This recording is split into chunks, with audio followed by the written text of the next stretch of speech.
சூழ்நிலை ரொம்ப நல்லா இருக்கும் எனக்கு இருக்கு. உழைப்பு, சிந்தனை, முயற்சி இதுதான் ஒவ்வொரு மனிதனையும் வெற்றி பாதைக்கு அழைத்து செல்லும்.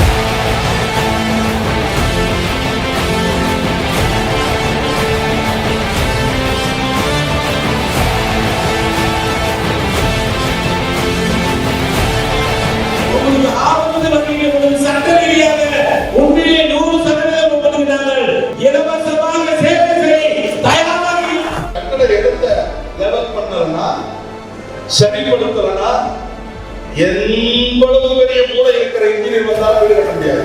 எத்தனை பேருக்கு வீடு கட்ட கடன் கேட்டால் வழங்குவதற்கு நான் இந்த வாக்கியம்